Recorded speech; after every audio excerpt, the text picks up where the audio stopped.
मित्रांनो, ही गोष्ट आहे नीता नावाच्या एका टीचरची, ज्या प्रायमरी टीचर होत्या आणि ज्या इंग्लिश सब्जेक्ट शिकवायच्या। एके दिवशी त्या टीचरने मुलांची सरप्राईज टेस्ट घ्यायचं ठरवलं आणि मुलांना सांगितलं की आज तुमची टेस्ट होणार आहे, तुम्हाला एका टॉपिकवर निबंध लिहायचा आहे आणि टॉपिक होता माझी इच्छा, माय विश।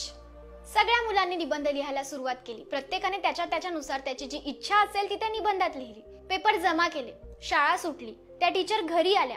घरी आल्यानंतर त्यांनी ते पेपर्स चेक करायला सुरुवात केली आणि त्या टीचरचे जे पती होते ते त्यांच्याच बाजूला बसून मोबाईल मध्ये काहीतरी करत होते। ते बघत होते की त्यांची वाईफ काहीतरी पेपर वगैरे चेक करत बसली आहे। त्या घरातले जे आजोबा होते ते सुद्धा मोबाईल पकडून बसले होते। आजी सुद्धा काहीतरी मोबाईल मध्ये बघत बसल्या होत्या। असं काहीतरी सुरू होतं आणि या टीचर पेपर चेक करत होत्या। पेपर चेक करत असताना अचानक एक पेपर चेक करता करता त्यांच्या डोळ्यात अश्रू यायला लागले। त्या चक्क रडायला लागल्या। त्यांच्या हसबंडचं अचानक लक्ष गेलं। त्यांनी विचारलं की काय झालं नीता, तू रडते का आहेस? त्या मॅडम म्हणाल्या की यात उत्तरच काहीतरी असं लिहिलंय, मी आज माझ्या मुलांना माय विश, माझी इच्छा यावर निबंध लिहायला लावला होता आणि बघा ना या मुलाने काय लिहिलंय। त्या मुलाने असं लिहिलंय की ते वाचून माझे अश्रू थांबत नाहीयेत हो। त्या म्हणाल्या की त्या मुलाने निबंधात असं लिहिलंय की माझी ही इच्छा आहे की मोबाईल निघून जावा, मोबाईल माझ्या घरातून निघून जावा कायमचा। मी जेव्हाही शाळेतून घरी जातो माझे आजोबा मोबाईल बघत असतात, ते माझ्याशी गप्पा मारत नाही। जेव्हा मी माझ्या आजीकडून जेवण मागतो तेव्हा ती सुद्धा मोबाईल बघता बघताच मला जेवण देते, ती माझ्याशी काहीच बोलत नाही। मी माझ्या आत्यांकडे जातो खेळण्यासाठी, त्यांना काहीतरी गंमत सांगण्यासाठी, पण त्या सुद्धा माझं काहीच ऐकत नाही।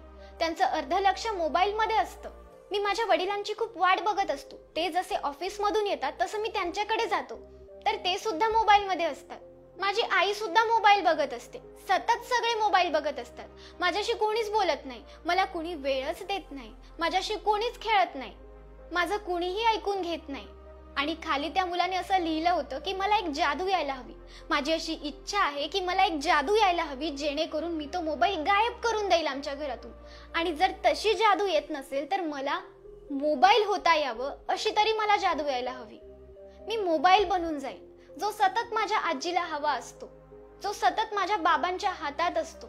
मला तो मोबाईल बनायचाय ज्यामध्ये सतत माझी आत्या काही ना काही बघत असते। मला तो मोबाईल बनायचाय जो माझे वडील घरी आल्या आल्या सगळ्यात आधी हातात घेतात, माझ्या आधी सुद्धा मोबाईलला बघत असतात। मला तो मोबाईल बनायचाय ज्याकडे माझी आई माझ्यापेक्षाही जास्त लक्ष देते, हीच माझी इच्छा आहे। आणि हे वाचता वाचता त्या टीचर अजून जोरात रडायला लागल्या। त्या टीचरचे हसबंड म्हणाले की कसा मुलगा आहे ना, त्याच्या घरातले त्याला वेळच देत नाही, त्यांनी त्याला वेळ द्यायला हवा। ते म्हणाले की काय नाव काय आहे त्या मुलाचं? त्या टीचर आणखी रडायला लागल्या आणि म्हणाल्या की आपल्याच सोनूने हा निबंध लिहिलाय, आपलाच मुलगा सोनू जो माझ्या क्लासमध्ये माझा स्टुडंट सुद्धा आहे, त्यानेच हे लिहिलंय। तो असं लिहितोय की मला घरात कोणीही वेळ देत नाही म्हणून मला मोबाईल बनायचंय, कारण सगळेजण फक्त मोबाईललाच वेळ देतात, मोबाईलच पकडून बसतात। मित्रांनो, ही गोष्ट फक्त त्यांचीच नाहीये, ही गोष्ट कुठेतरी आता आपल्या सगळ्यांची बनून गेलीये। आपण प्रत्येक वेळी मोबाईल बघत असतो। आधी तरी मोबाईल बघण्याची एक स्पेसिफिक वेळ असायची, पण आता तसं काहीच उरलं नाहीये। आपण केव्हाही प्रत्येक क्षणी काहीही करताना मोबाईल बघत असतो। आपल्याला मोबाईल हवा असतो।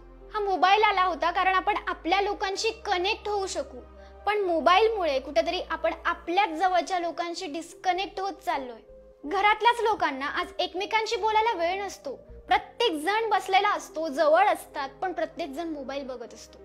कधी कधी आपली आई आपल्याला काहीतरी सांगत असते आणि आपण मोबाईल मध्ये बघता बघता करत असतो, किंवा आपण कुणातरी काहीतरी सांगत असतो पण त्याचं अर्ध लक्ष मोबाईल मध्ये असतं। याला काय अर्थ आहे? बघा, आपल्या कुटुंबासाठी वेळ काढा, आपल्या जवळच्या लोकांसाठी वेळ काढा। मोबाईल मध्ये इतकेही गुंतून जाऊ नका की तुम्ही तुमच्या फॅमिलीलाच विसरून जाल। तुमच्या कुटुंबाला वेळ द्या, कारण जगासाठी आपण फक्त एक व्यक्ती असतो, पण कुटुंबासाठी आपण सगळं काही असतो।